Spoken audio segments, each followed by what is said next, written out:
안녕하세요. 서울 근교에 살고 있는 30대 후반을 향해 가고 있는 주부입니다. 하는 짓거리가 사기꾼과 다름이 없는 저의 시누이 때문에 사연을 쓰게 되었는데요. 얼마나 염치도 양심도 없는 짓을 했는지 한번 들어보실래요? 남편과 전 결혼한 지 3년이 넘어가고 있는 평범한 부부였습니다. 신혼 초엔 서로 다름을 인정하지 못해서 싸우기도 참 많이 싸웠는데 포기할 건 포기하고 서로의 생각을 존중하기 시작하니 더는 싸울 일이 없었고 요즘은 언제 다투었나 한참을 생각해 봐야 할 만큼 사이좋게 잘 지내고 있어요. 아직 자녀는 없었고 슬슬 가져볼까나 하고 계획만 세우는 중이었어요. 그러던 와중 암 투병을 하시던 아버님이 결국 유명을 달리하셨고 혼자가 되신 어머님이 정신적으로 좀 이상해지기 시작했어요. 아들, 나 오늘따라 네 아빠가 생각나서 그러는데 집에 와서 자고 가면 안 되겠니? 아들, 나 너무 울어서 그런지 밥이 안 넘어가. 퇴근하면서 죽 좀 사다 줄 수 있겠어? 아들, 우리 아들이 너무 보고 싶어서 그런데 엄마 좀 보러 오면 안 될까? 아들을 봐야 하는 이유는 많았고 그것은 곧 집착이 되어버리더군요. 한동안은 어머님을 이해하려고 애썼습니다. 오죽하시겠어요? 한평생을 함께 산 반쪽이 세상을 떠나게 되었으니 그 허망함이 얼마나 크시겠어요. 아무리 오랜 투병으로 늘 마음의 준비를 하셨다고 한들 더는 세상에 없다는 사실에서 오는 충격과 허전함이 없어지지 않는다는 걸 잘 알기에 이해 또 이해하려고 했어요. 남편 역시 저와 비슷한 생각이었죠. 갑자기 집착에 가까운 모습을 보이는 어머님이 과하다고 생각은 하고 있지만 혹시라도 어머님마저 잘못될 수도 있다는 불안감에 한동안은 어머님 뜻에 맞춰드려야겠다고 하더군요. 저는 알겠다며 당신 편한 대로 하라고 했고요. 어머님의 과한 요구들은 계속되었고 이 상황도 충분히 힘이 드는데 어느 날부턴 시집간 시누이까지 보태기 시작하더군요. 아버님이 한창 아프셔서 고사리 손이라도 빌려야 할 정도로 손이 필요할 때는 코빼기도 내비치지 않던 시누이가 어느 순간부터 시댁 문지방이 닳도록 드나드는데 미칠 지경이더라고요. 딸이 엄마 보러 친정에 다니는데 왜 제가 미칠 지경이냐고요? 그냥 친정에 다니시는 거면 저도 대환영이었겠죠. 암요, 그렇고 말고요. 하지만 시누이는 하루가 멀다고 시댁을 오가며 저와 어머님 사이를 이간질하기 시작했고 그렇지 않아도 힘든 어머님의 비위 맞추기가 더욱 힘들어지고 있었어요. 간섭과 핀잔이 날이 가면 갈수록 심해진다 싶더니 어느 날은 임신 문제에도 입을 떼시더라고요. 그날도 어머님이 불러서 시댁으로 간 날이었는데 거실 중앙에 어머님과 시누이가 앉아 있더라고요. 어머님 옆에 찰싹 붙어 앉아있는 꼴을 보아하니 또 무슨 꼬투리를 잡아 어머님 입을 열게 하나 싶었어요. 어머님, 저 왔어요. 형님도 계셨네요. 요즘 자주 오시네요. 그래서 불만이야, 옳게? 꼭 내가 우리 집에 오는 게 불만인 것처럼 들린다. 아니요, 그럴 리가요. 그저 요즘 자주 뵙는 것 같아서 드린 말씀이에요. 그건 그렇고 어머님 무슨 일 있으세요? 급하게 오라고 하셔서 오는 내내 걱정되어서 혼났어요. 일은 무슨? 내가 물어볼 게 있어서 불렀어. 혹시 너희 요즘 피임은 잘하고 있니? 피임이라뇨? 아, 아기 소식이 없어서 그러세요? 그렇지 않아도 저희 이제 아기 가지려고 준비 중이에요. 조만간 좋은 소식 들려드릴 수 있도록 노력할게요. 대부분 시어머니 입에서 임신, 피임 이런 이야기가 나오면 당연히 그 다음 말은 손주를 기다리고 있다는 말 아닌가요? 저 역시 그렇다고 생각하고 노력한다고 말씀드린 것인데 제 말이 끝나기가 무섭게 생각지도 못한 말씀을 하시더라고요. 아니다. 노력하지 말란 말이야. 네? 그게 무슨 말씀이세요? 아기 가지지 말란 말씀이세요? 그래. 너 한동안은 임신할 생각하지 말고 피임 잘하라고 불렀어. 내가 임신하라고 할 때까진 절대로 임신할 생각도 하지 말려무나. 무슨 이딴 경우가 있는지 어이가 없더라고요. 남들은 아기를 안 낳는다고 해서 난리라는데 저흰 그 반대니 무어라 대꾸할 말도 생각나지 않더라고요. 그러는 와중에도 한 가지 확실한 건 이 문제는 어머님이 간섭할 문제가 아니라는 것이었어요. 죄송한데요, 어머님. 임신 문제는 저희 부부가 알아서 상의해서 결정할게요. 다른 것도 아니고 자녀 문제는 저희 부부 문제잖아요. 그럼 다른 할 말 없으시면 이만 가볼게요. 저도 하던 일 다 내팽개치고 온 거라 얼른 가봐야 해서요. 그럼 더 있어봤자 득될 것이 하나 없다는 저의 판단은 옳았고 전 빠르게 시댁을 벗어났어요. 아니, 도망쳤다는 말이 더 맞겠네요. 어머님과 시누이는 어떻게든 저를 붙잡아 놓고 본인들이 원하는 말이 나올 때까지 닥달할 눈치였고 전 뭐라고 하든 다 무시한 채 가방을 챙겨 나와 버렸으니까요. 그렇게 무사히 도망친 저는 남편이 하는 음식점으로 향했고 점심시간이 지난 터라 다행히 홀에 사람이 거의 없더라고요. 갑작스럽게 등장한 저를 보고 놀란 남편은 무슨 일이냐며 뛰쳐나왔고 저는 방금 시댁에서 있었던 일을 알려주었어요. 여보, 갑자기 무슨 일이야? 회사는? 오늘 어머님이 급한 일이 있다고 부르셔서 반차 쓰고 나왔어. 어머니가? 갑자기 왜? 무슨 일 있으셔? 아니, 급하게 부르시길래 무슨 일인가 싶어서 갔더니 글쎄 뭐라고 하시는 줄 알아? 한동안은 임신할 생각도 하지 말라고 하시더라. 피임 잘하라고. 내가 참 듣고 있는데 어이가 없어서. 뭐라고? 그게 정말이야? 그래, 당신이 생각해도 그건 좀 아니지 않아? 아무리 어머님이라도 어떻게 임신 문제까지 간섭하실 수가 있어. 하물며 임신하지 말라니. 이게 말이 되는 상황이야? 내가 웬만하면 당신 가게까지 안 오려고 했는데 상황이 당신이 안 나서면 안 될 것 같아서 왔어. 글쎄 내가 그건 우리가 알아서 한다고 딱 자르고 나오려는데 원하시는 대답 들을 때까지 붙잡아두려고 그러시는지 형님이랑 어머님이랑 합심해서 잡고 안 놔주시더라니까. 그래서 겨우 뿌리치고 도망치다시피 해서 나왔어. 누나까지 있었단 말이야? 그래서 당신은 다친 데는 없어? 다친 데는 없어. 그나마 다행이네. 아니, 그나저나 도대체 왜 그러는 거야? 안 되겠다. 당장 가자. 이런 문제일수록 미루면 안 돼. 누나도 한 자리에 있을 때 단판을 지어야지. 저보다도 더 화가 난 남편은 저를 데리고 다시 시댁으로 향했고 시댁에 들어서니 시누이와 어머님이 하하호호 이야기를 나누고 계시더라고요. 이내 화가 잔뜩 난 남편과 저를 발견하시곤 표정을 싹 바꾸시긴 했지만요.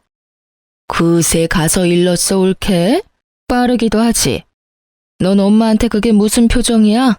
얼른 표정 관리하지 못해? 누나는 일단 빠지지 그래. 조용하고 기다리고 있으면 누나 차례 될 테니까 할 말 있으면 그때 해. 단호한 남편의 말에 시누이는 약간 겁을 먹은 듯 입을 다물었고 그런 모습을 지켜보던 어머님이 나서시더군요. 왜? 이 엄마한테 따지기라도 하려고? 아니, 그저 의견을 말하러 왔어. 이 사람한테 이야기는 대충 들었는데 임신하지 말라고 했다며? 그게 시어머니가 할 말이야?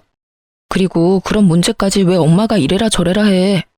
그건 엄연히 부부 문제고 우리가 알아서 할 문제야. 앞으로 부부 문제 가지고 이 사람 불러서 이래라 저래라 하지 마. 이것 봐라. 집안에 여자가 잘못 들어오니 내가 별꼴을 다 본다니까. 부부 문제? 너희끼리 알아서 할 문제야?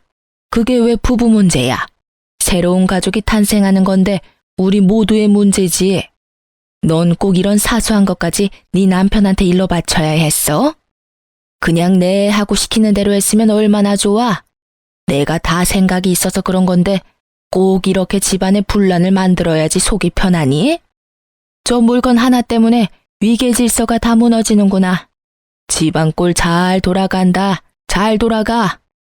본인이 과했다는 생각 따위는 전혀 할 생각도 없으신 어머님은 급기야 저와 남편에게 곡소리를 하시며 따지기 시작하셨고 옆에서 차례를 기다리던 시누이 역시 지금이다 싶었는지 되지도 않는 이유로 저한테 트집을 잡더라고요.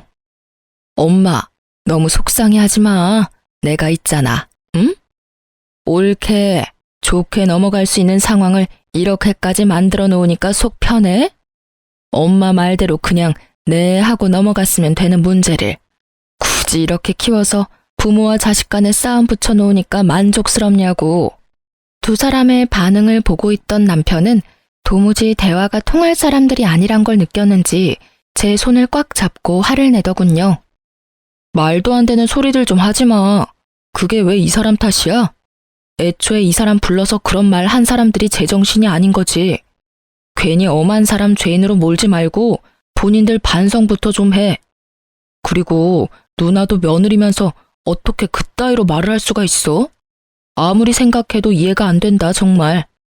어쨌든 우린 갈 테니까 앞으로 이런 일로 나나 이 사람이나 집으로 부르지 마. 알겠어? 언성을 높이며 한바탕 쏟아낸 남편은 저를 데리고 그대로 밖으로 나가버렸어요. 그래도 화가 풀리지 않는 것인지 저를 보며 이렇게 말하더군요. 자기야, 앞으로 우리 최소한의 도리만 하면서 살자. 아버지 돌아가시고 혼자 된 엄마가 걱정되어서 과한 요구도 다 들어줬더니 엄마가 그래도 된다고 생각하는 것 같아. 그러니까 앞으로는 당신도 잘하려고 애쓸 필요 없어. 그렇지 않아도 집안일 하랴 회사 일 하랴 힘들 텐데 괜한 스트레스 더하지 말란 말이야. 알겠지? 알겠어. 알겠으니까 그만 화 좀 풀어.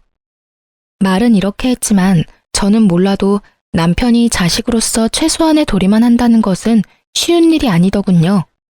남편은 예전보단 현저히 줄긴 했지만 아예 발길을 끊지는 못하고 가끔 찾아뵙는 듯 했어요.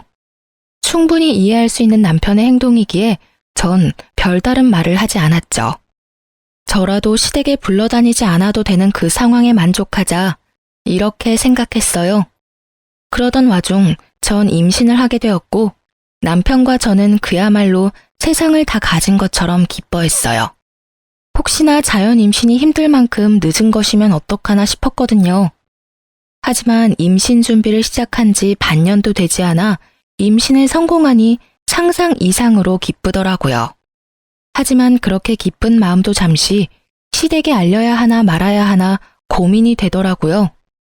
어머님이 그간 보이셨던 모습을 보면 조금이라도 늦게 말씀드려야 한다 싶다가도 그래도 집안의 경사와도 같은 기쁜 일인데 하루라도 빨리 알려드려야 하는 것이 맞다 싶었으니까요. 제가 이런 생각들로 고민을 하고 있자 남편이 이렇게 말하더군요. 그러지 말고 그냥 말씀드려. 말은 그렇게 하셨어도 막상 손주 가졌다고 하면 기뻐해 주실 거야. 그러실까? 그럼 설마 임신했다는데 욕이라도 하겠어? 그렇겠지? 그래. 아직 찾아뵙고 싶지는 않고 전화로 말씀드려야겠다. 그래도 되지? 뭘 물어? 당신 편한 대로 하면 되지. 알아서 해. 전 남편 말을 믿어보기로 했고 용기를 내 전화로 임신 소식을 전했죠. 저의 임신 소식을 전해 들으신 어머님은 축하는커녕 다짜고짜 화를 내며 정신병에 가까운 억측을 주장하기 시작하더군요. 네가 웬일이냐? 그러고 가서 연락 한 통 없더니. 그게요, 어머님. 저 임신했어요. 병원 가보니 4주 됐다고 하더라고요. 뭐? 임신? 너 정말 내 말이 우스웠니? 내가 한동안은 임신하지 말라고 했잖아. 아니, 어머님 그게 아니라요. 그런데 어머님, 제가 임신한 게 이렇게 혼날 일인가요? 전 도대체 이해가 되지 않아요. 분명 축하받아야 마땅한 일인데 왜 제가 혼나야 해요? 그걸 진짜 몰라서 묻는 게야? 네, 정말로 몰라서 그래요, 어머님. 이유가 있다면 말씀 좀 해주세요. 저 정말 어머님이 왜 이러시는지 궁금해요. 너 요즘 내가 힘들어하는 거 잘 알고 있다고 했지? 하루에도 몇 번씩 우울해지는 걸 그나마 내 아들 보면서 이겨내고 있었다.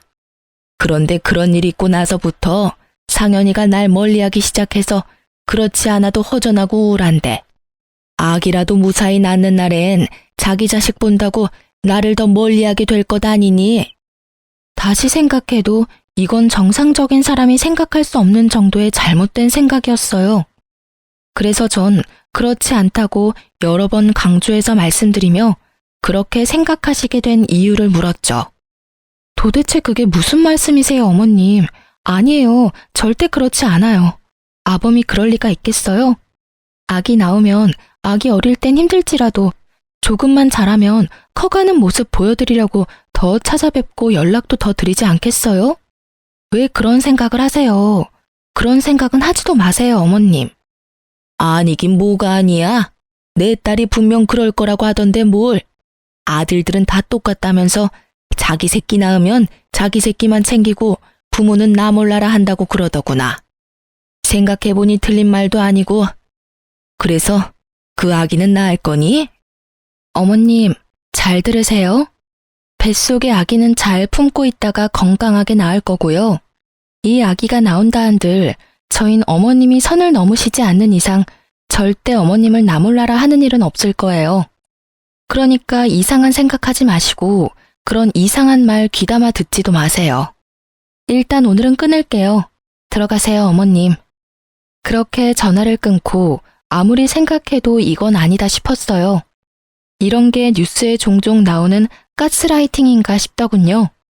갑자기 시댁 문지방이 닳도록 들락날락하며 뭘 하나 싶었더니 어머님을 말도 안 되는 말로 구워 삼고 있었더라고요.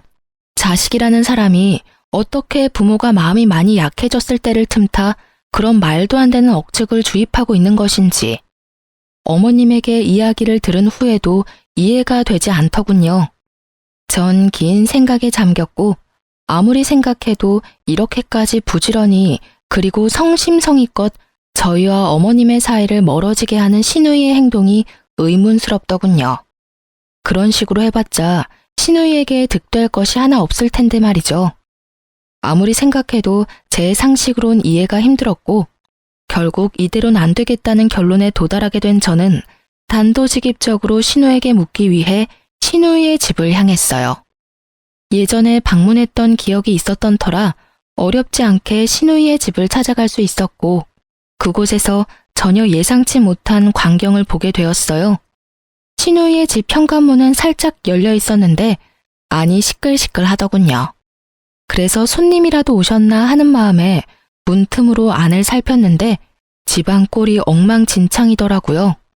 집 안에는 건장한 남자 몇 명이 보였는데 시누이와 시매불을 닦다라는 소리가 들려왔어요.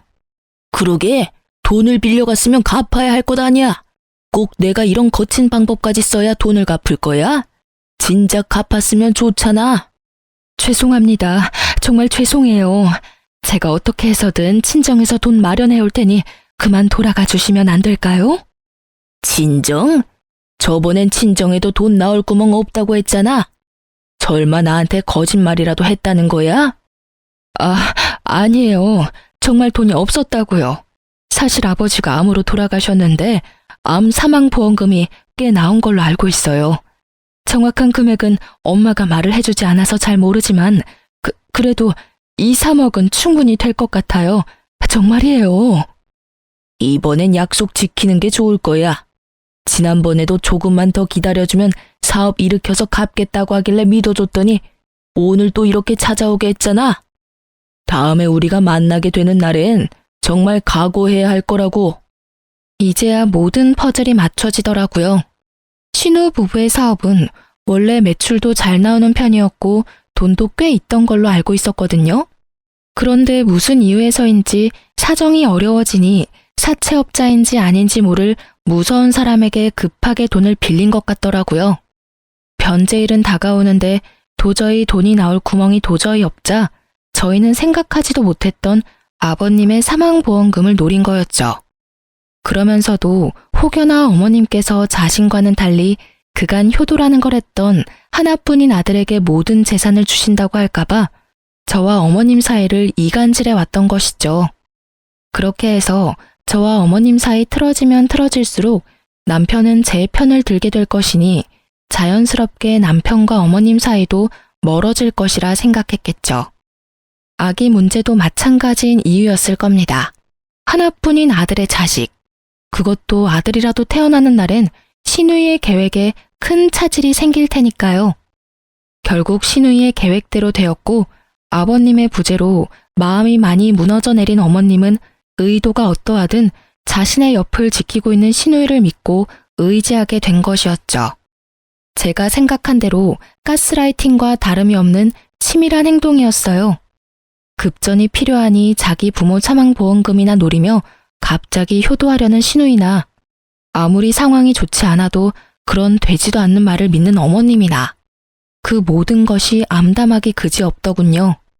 전 당연히 모든 사실을 남편에게 알렸고 일단 남편은 첫 번째 아버님 기일만 무사히 넘기고 생각하자고 하더군요. 엄마도 생각이 있으면 아버지 기일 지나지도 않았는데 보험금을 쓰진 않을 거야. 아무리 엄마가 위태로운 상황이라고 해도 그 정도 생각은 하실 뿐이라고 우리 믿어보자. 일단 첫 번째 제사만 조용히 지내고 그 다음은 내가 엄마랑 이야기해볼게. 저 역시 남편의 말에 동감하기에 남편의 뜻에 따르기로 했어요.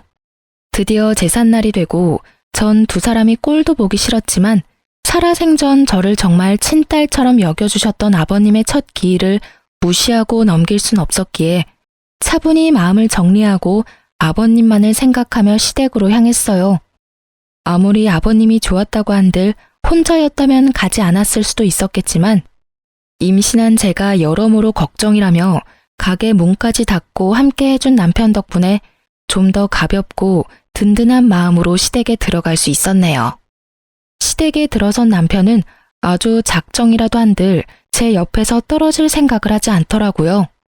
하물며 화장실까지 따라와 앞에서 기다리는데 심각한 상황인데도 불구하고 웃음이 나와 혼났지 뭐예요? 그렇게 어디든 따라다니던 남편은 앞치마를 둘러매고 식당 사장님답게 프로다운 솜씨로 뚝딱뚝딱 제사상을 준비하기 시작했죠. 그런 남편의 모습이 전 내심 흐뭇했지만 시누이와 어머님의 눈엔 거슬리기 짝이 없는 모양이더군요. 저희를 쏘아보던 시누이의 입을 열리고야 말았으니까요. 저게 무슨 꼴이래? 저 꼴을 좀 봐, 엄마. 엄마가 고생해서 키워놨더니 엄한 년만 좋은 일 시키고 이러려고 엄마가 그 고생해서 아들 키워냈어? 그러지 말고 엄마 얼른 상연히 좀 끌어내. 나 저 꼴 보고 있기 힘들어.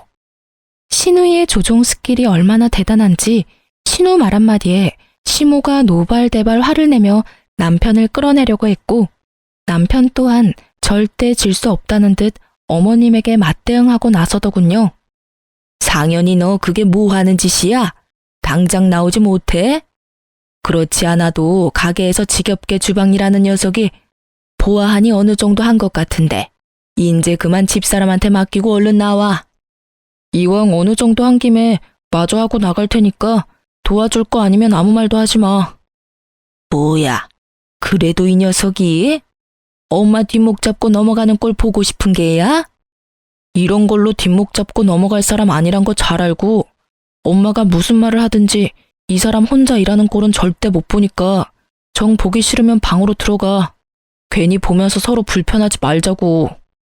신혼 때 죽자고 싸운 보람을 여기서 느끼게 됐다면 여러분 웃으실 건가요? 전 정말로 신혼 때 하루가 멀다고 싸웠던 보람을 느끼게 되었고 그때 그 시절 제가 입이 마르게 강요했던 온전한 내 편이 된 남편이 참 든든하더군요. 그렇게 제가 살벌과 흐뭇의 기분을 오가는 사이 미친 여자임이 분명한 시누이가 이때다 싶었는지 추악한 본론을 꺼내들기 시작하더라고요. 저것 봐 엄마, 내 말이 맞지? 저 녀석 이제 엄마는 안중에도 없다니까. 저것도 아들이라고 키워놨더니 엄마 말 싹 무시하고 자기 마누라만 감싸는 것 좀 보라고. 엄마, 잘 생각해야 해. 하나뿐인 아들이라고 엄마가 재산 나눠주는 순간 엄마하고 딱 인연 끊어버리곤 자기들끼리 호의호식할 게 분명하다고. 모르긴 몰라도 엄마 죽고 나면 제사밥도 못 얻어먹을걸? 엄마도 그렇게 생각하지 않아?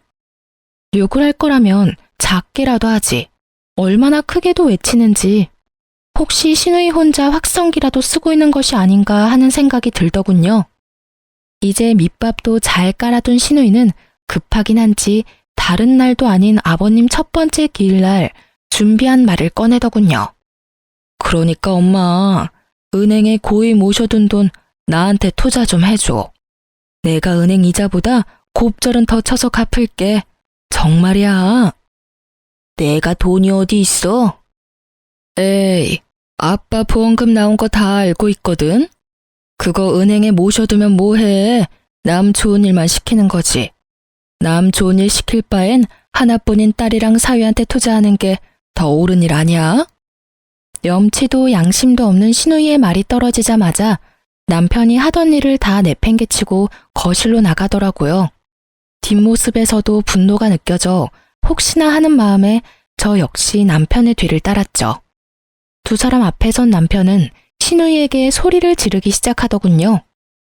누나가 제정신이야? 어디서 감히 아버지 사망보험금을 달라는 말을 해. 그것도 다른 날도 아닌 아버지 기일날에. 요즘 누나가 엄마하고 우리 사이에서 이간질한 이유가 이거였어? 내가 정말 어떻게 해서든 이해해 보려고 했어. 오죽 힘들면 저럴까 하면서 말이야. 그런데 아무리 힘들어도 이건 아니지. 그 돈이 어떤 돈인데? 그 돈 아버지 목숨값이야, 누나. 그거 아버지가 돌아가시면서 엄마한테 남겨준 엄마 노후 자금이라고. 그러니까 손댈 생각 하지도 마. 알겠어? 이렇게까지 단호한 사람이었나 싶을 정도로 확실하게 못 박았음에도 불구하고 신우이는 물러날 생각이 없어 보였고 남편의 말에 반박하고 나서더군요. 아버지 목숨값이면 평생 은행에 두고 꺼냈으면 안 돼? 아버지가 그러라고 남겨주신 돈인 것 같아? 아니잖아. 힘들 때 보탬이 되라고 남겨주신 돈일 텐데 지금 당장 필요한 내가 좀 쓰겠다는데 그게 그렇게 화낼 일이야? 그리고 이간질? 난 이간질을 한 게 아니라 사실만을 말했을 뿐이야. 너 지금도 이렇게 엄마랑 사이가 좋지 않은데 나중에 엄마가 나이 들면 모시고 산다고 약속할 수 있어? 없잖아. 그럴 생각도 없잖아. 내 말이 틀려? 그러니까 그때를 대비해서 엄마가 미리 투자해주면 얼마나 좋아. 내가 지금부터 잘 벌어놔야지 부족함 없이 엄마를 잘 모실 거 아니야. 투자? 말은 참 잘한다, 잘해. 아버지 돌아가시기 전엔 출가 외인이라고 엄마 아버지 생신 한 번 챙긴 적 없으면서 이제 와서 누나가 엄마를 모신다고? 말이 되는 소리를 해야 속는 척이라도 해주지. 누나가 지금 왜 이러는지 내가 몰라서 이러는 줄 알아? 누나 지금 사업 힘들어서 급하게 사채 쓰는 바람에 사람들 막 찾아오고 난리 났다며. 누가 그래? 누가 그랬냐고. 이 사람이 누나랑 이야기 좀 하러 집에 찾아갔다가 다 봤다고 하더라. 집에 사람들 찾아와서 난동 부리고 난리였다고 하던데 아버지 사망보험금으로 빚 갚을 생각이었어? 두 사람이 친사고 두 사람이 해결해야지. 매형이고 누나고 어쩜 그렇게 뻔뻔해? 엄마도 잘 들었지? 지금 누나 엄마한테 돈 빌려가도 절대 못 갚아. 그러니까 괜한 돈 낭비해서 자식하고 얼굴 붉히지 말고 절대 땡전 한 푼도 주지 마. 알겠어? 남편이 모든 사실을 밝히자 그때야 신우이의 얼굴색이 변하더군요. 그러면서도 있는 힘껏 발뺌을 하며 저에게 갖은 욕과 폭언을 내뱉으며 노발대발하기 시작하더라고요. 넌 2년 말을 믿는 거야? 우리 사업이 얼마나 잘 되고 있는데. 이 나쁜 년이 이제 나하고 가족 사이도 멀어지게 하려고 없는 말도 지어서 하네. 너 그딴 식으로 살면 네 뱃속의 아들이 벌받아. 알겠어? 이미 눈이 돌아버린 신우이는 뱃속에 조카까지 들먹이며 폭언을 하기 시작했고 이런 신우이의 상태를 알아챈 남편은 마지막으로 어머님께 다시 한번 신신당부를 하고선 준비한 제사 음식을 급히 챙겨 시댁에서 나와버렸어요. 상황이 이러해도 아버님의 제사는 꼭 챙기고 싶었기에 첫 번째 아버님의 제사는 그렇게 저희 집에서 지내게 되었죠. 그런 일이 있고 난 뒤 전화통이 불이 날 것이라는 저희의 예상과는 달리 어머님과 신우이는 조용했고 조용하니 불안해지며 무섭기까지 하더군요. 지금의 침묵은 분명 좋지 않은 기류임이 분명했으니까요. 아니나 다를까 며칠 뒤 신우이에게서 연락이 왔고 설마 했던 소식을 전해주더군요.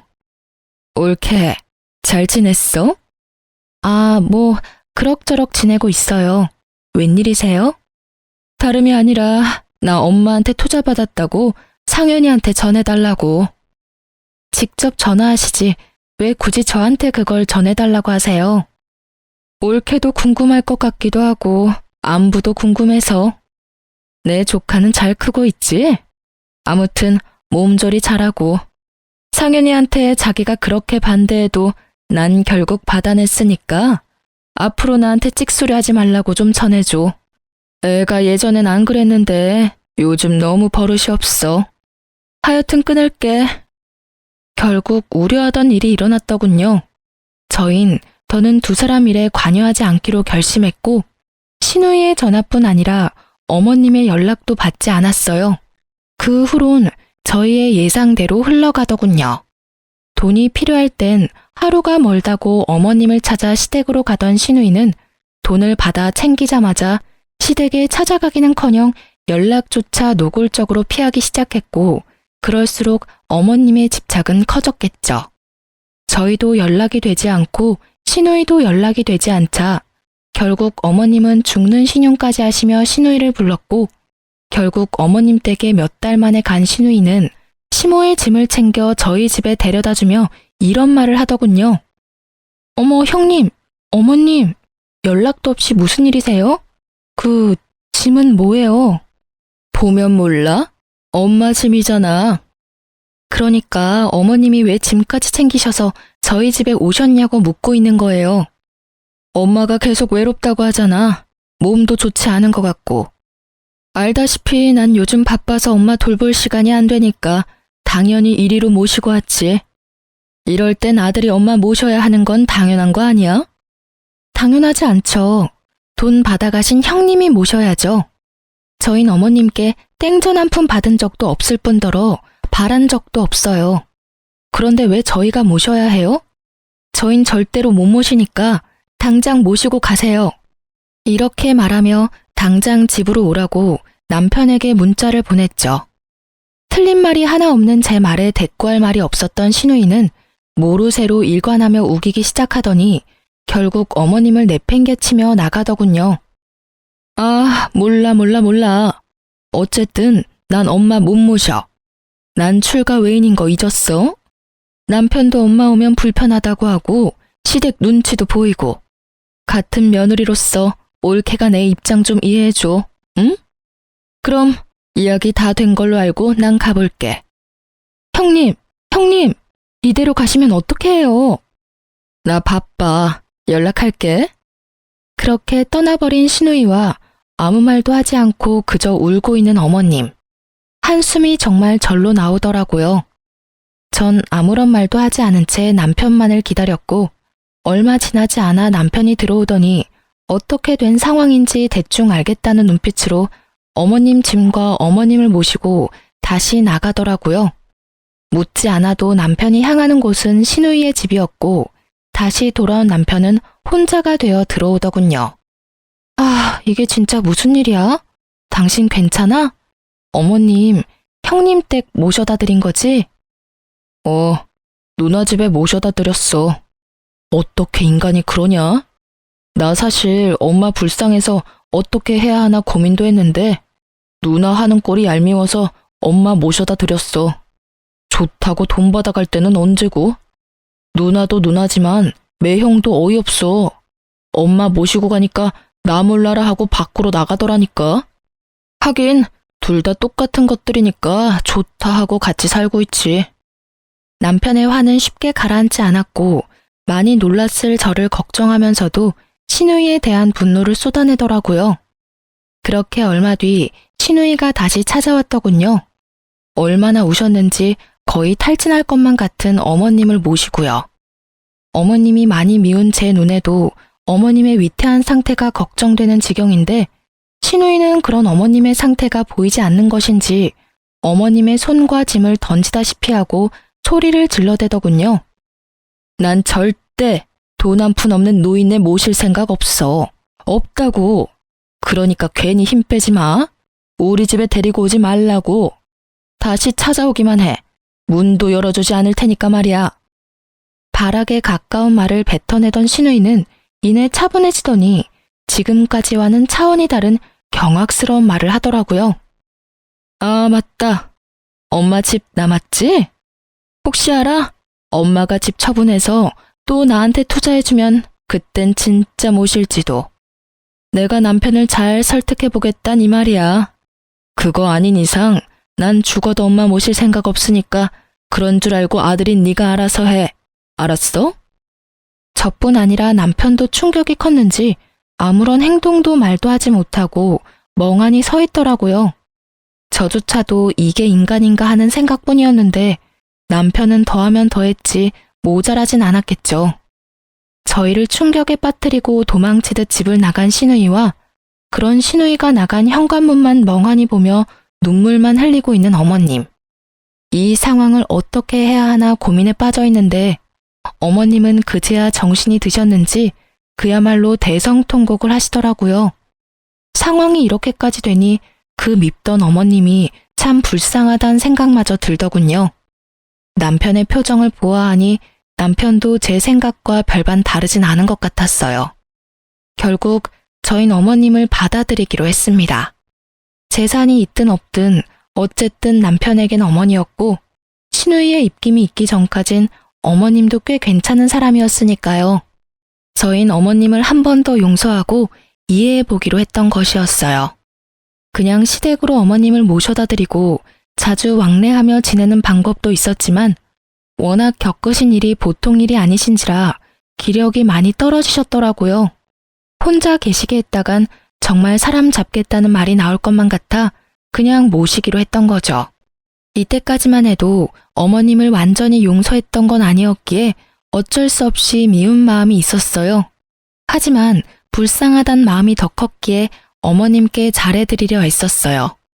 이때쯤 전 사실상 퇴사를 했던 터라 어머님과 보내는 시간도 많았죠.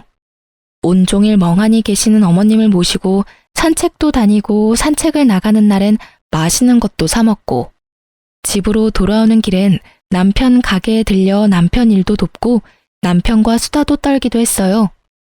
그렇게 한 달 조금 지났을까요?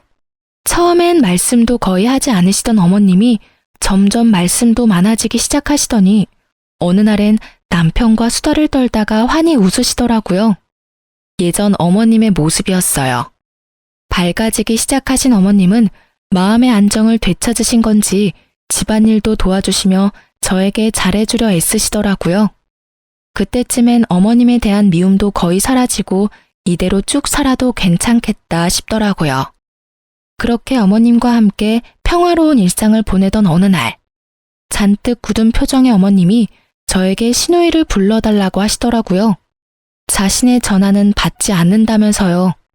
그래서 전 시누이에게 전화를 걸었고 제 전화 역시 받지 않아 오늘 당장 저희 집으로 오지 않는다면 형님네 집으로 찾아가서 나올 때까지 기다릴 거라고 문자를 남겼어요. 제 말이 통했는지 시누이는 얼마 지나지 않아 집으로 왔더라고요. 당당하다고 해야 할지 뻔뻔하다고 해야 할지 고개를 빳빳하게 쳐들고 들어오는데 제가 어머님을 대신해서 뺨 한 대 때려버리고 싶을 정도였어요. 하고 온 행색을 보니 빚도 잘 해결하고 사업도 어느 정도 되는 것 같더라고요. 하늘도 무심하단 생각이 들더군요. 저런 인간을 망하게 해야 할 텐데 하고요. 어쨌든 시누이는 어머님의 고갯짓에 따라 어머님의 앞에 앉았고 여전히 말하는 싸가지는 없더라고요. 바쁜 사람 왜 오라가라야? 할 말 있으면 문자로 하든가 하지. 아, 그래. 준비한 말이나 해봐. 시누이를 가만히 바라보던 어머님은 이내에 결심이라도 하신 듯 저와 남편조차도 몰랐던 차용증을 꺼내며 시누이에게 보여주더라고요. 시누이의 얼굴은 새파랗게 질려갔고 어머님은 그제야 소파에 등을 기대시며 말문을 열었습니다. 너 이거 기억하지? 내가 너한테 얼빠진 짓거리 할 때 작성했던 거란다. 네가 직접 적고 도장까지 적었으니 내용은 잘 알고 있을 테지만 내가 중요한 부분만 다시 읽어주마. 을은 갑이 도움을 필요로 할 시엔 무슨 일이 있어도 응해야 하고 만약 이를 어길 시엔 일시불로 모든 금액을 상환해야 하며 또한 갑이 정신적 피해를 보았을 경우 그 피해 보상도 해야 한다. 이렇게 쓰인 글 밑에 네 이름이랑 네 도장도 찍혀 있는데 다시 한번 확인해 볼련? 아니, 그게 엄마, 그걸 지금까지 가지고 있었어? 그래요. 어머님은 신우이에게 홀려 돈을 빌려주던 와중에도 혹시나 하는 상황에 대비해 구체적인 조항까지 넣으며 차용증을 작성하셨더라고요. 그 당시 집에 사람들이 찾아와 난리를 피울 만큼 상황이 급했던 신우이는 설마 하는 마음으로 차용증을 흔쾌히 작성해 주었던 것이고요. 신우이가 어머님을 버릴 당시 어머님의 정신적 상태가 온전한 상태와는 거리가 멀었고 그렇기에 차용증 따위는 잊었을 거라 생각했던 신우이의 안일함이 불러온 결과였죠. 말까지 더듬어가며 아무 말이나 짓거리는 신우이와는 달리 어머님은 무섭도록 침착하게 말을 이어나가셨어요. 그럼 이게 내 노후 자금인데 잘 가지고 있었지. 딸아, 네 엄마가 아무리 정신이 나갔어도 할 건 다 했단다. 이거 이래봬도 작성한 날 공증까지 마친 차용증이고 며칠 전에 변호사도 만나서 상담해보니 차용증대로 실행 가능하다는 말도 들었지 뭐니. 그래서 하는 말인데 너 다시 돈 내놔야겠어. 그래도 네가 내 자식인데 일시불로 내놓으란 말은 하지 않으마. 그럴 필요까진 없고 다달이 갚아.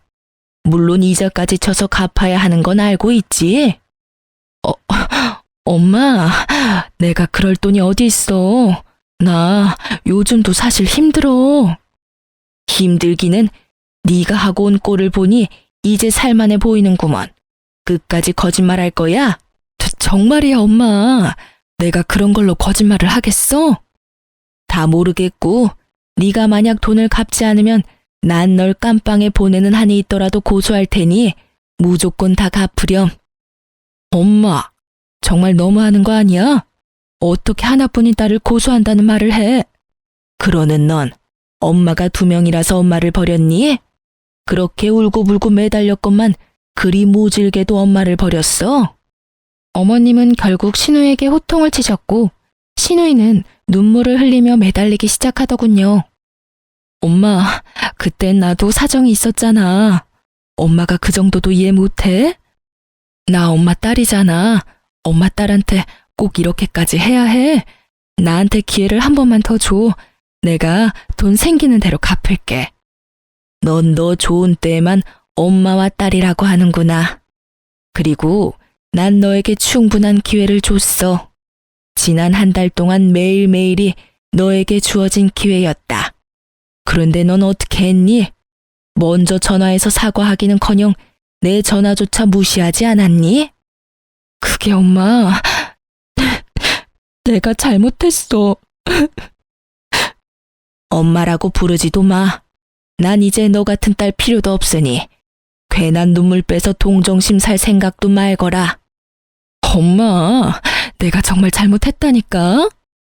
이제 와서 네가 잘못했다고 하면 내 마음이 풀릴 줄 알아?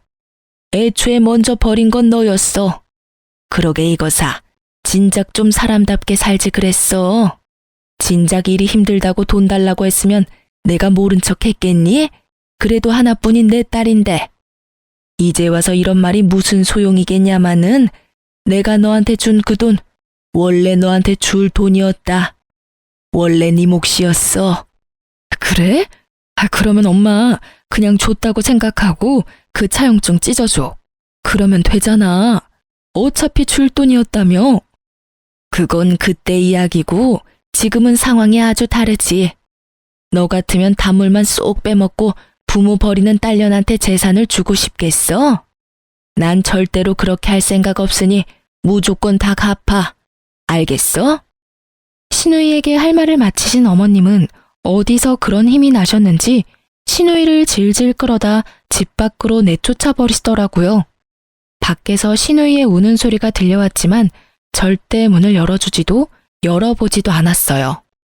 저는 괜히 어머님의 눈치를 살폈고 그런 제 시선을 알아채신 어머님이 제 손을 잡으시더라고요. 아가, 내가 참 미쳤었어. 저런 것도 딸이라고. 날 위해서 하는 말이라고 믿어서는 무작정 너를 미워했었단다. 지금 와서 생각해보면 정말 미쳤었단 말밖엔 떠오르지 않는구나. 내가 그동안 네가 나한테 하는 행동들 보면서 반성을 많이 했어.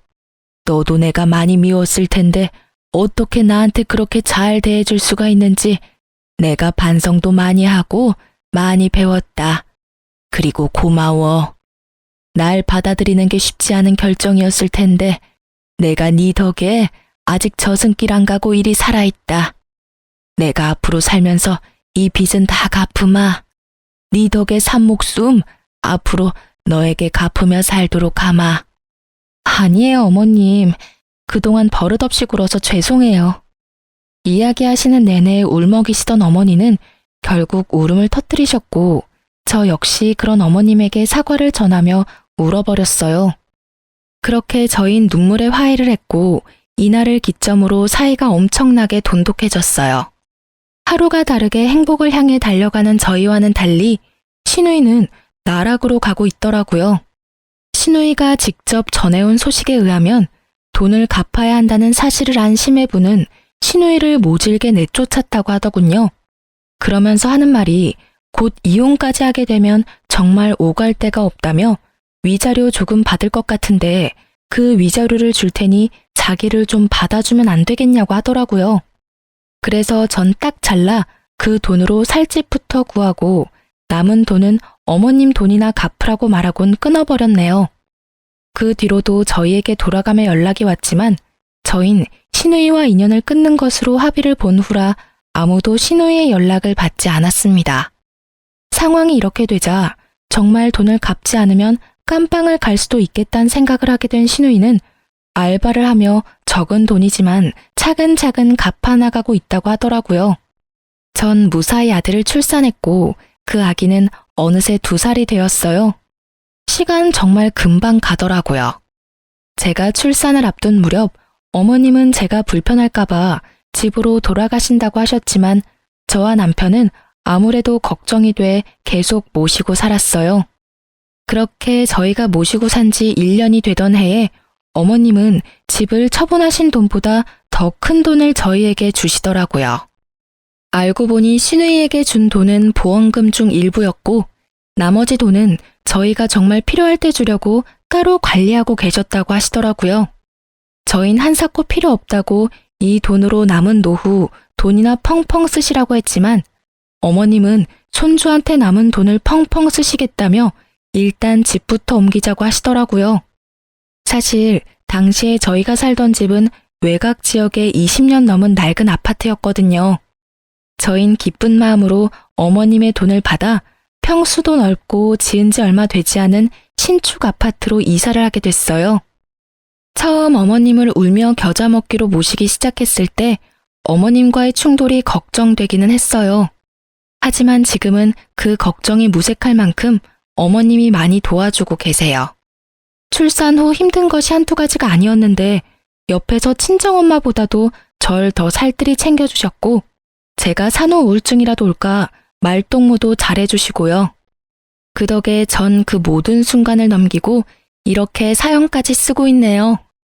요즘엔 어머님이 친정엄마처럼 느껴질 때도 있으니 정말 가족이 된 거겠죠? 이렇게 저의 사연이 끝났어요. 저는 이만 아기 밥을 챙기러 가봐야 할 것 같아요.